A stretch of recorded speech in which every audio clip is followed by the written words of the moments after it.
Everyone, I hope everyone are doing good. ఈ వీడియోలో మనం బతుకమ్మ పండుగ గురించి తెలుసుకుందాం. అసలు బతుకమ్మ అంటే ఏంటి, ఎందుకు సెలబ్రేట్ చేసుకోవాలి అనేది తెలుసుకుందాం. బతుకమ్మ అనేది భారతదేశంలోని తెలంగాణ రాష్ట్రంలో హిందూ మహిళలు జరుపుకునే పూల పండుగ.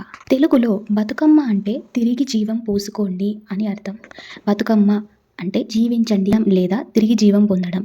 అమ్మ అంటే తల్లి లేదా దేవత అని అర్థం. బతుకమ్మ పండుగను 9 రోజుల పాటు జరుపుకుంటారు.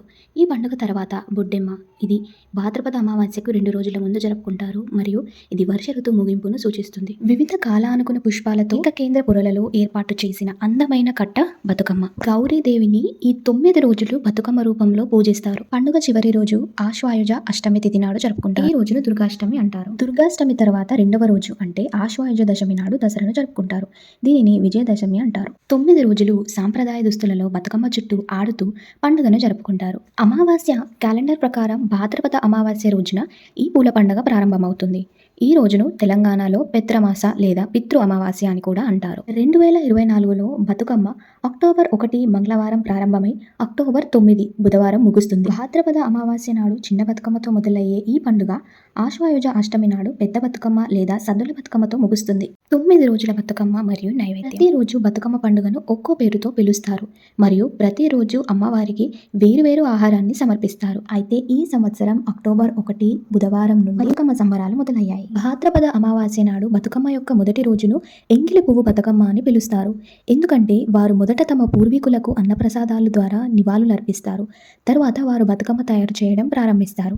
అయితే ఈ మొదటి రోజు అమ్మవారికి ఆహార సమర్పణలు బియ్యం నువ్వులతో కలిపి చేసిన ప్రసాదం పెడతారు. ఆశ్వాయుజ పాడ్యమి నాడు బతుకమ్మ రెండవ రోజును అటుకుల బతుకమ్మ అంటారు. ఈ రోజున భక్తులు అటుకులను నైవేద్యంగా సమర్పిస్తారు. అటుకులు మరియు బెల్లంతో కలిపిన ప్రసాదాన్ని అమ్మవారికి సమర్పిస్తారు. మూడవ రోజు బతుకమ్మను ముద్ద పువ్వు లేదా ముద్దపు బతుకమ్మ అని పిలుస్తారు. ఎందుకంటే బతుకమ్మ ముద్ద చామంతి లేదా ముద్దబంతి పూలతో పాటు తంగిడు పువ్వు మరియు గునక పువ్వుతో తయారవుతుంది. ఈ రోజు నైవేద్యంగా ముద్దపప్పు మరియు బియ్యాన్ని అమ్మవారికి సమర్పిస్తారు.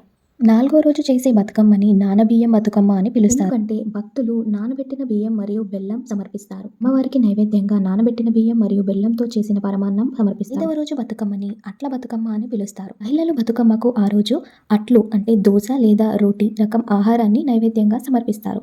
కాబట్టి ఈ పేరు వచ్చింది. ఆరవ రోజు బతుకమ్మని అలిగిన బతుకమ్మ అంటారు. ఎందుకంటే ఈ రోజు నైవేద్యం తయారీ లేదు. దీంతో దాస్ గౌరి మనస్తాపానికి గురైనట్లు భావిస్తున్నారు. ఈ రోజు చేసే బతుకమ్మని వేపకాయల బతుకమ్మ అని పిలుస్తారు. ఎందుకంటే ఈ రోజు చేసే నైవేద్యం వేపకాయ ఆకారంలో సమర్పించబడుతుంది. 8వ రోజున బతుకమ్మను వెన్న ముద్దల బతుకమ్మ అంటారు. ఈ రోజున భక్తులు వెన్నతో చేసిన నైవేద్యం సమర్పిస్తారు.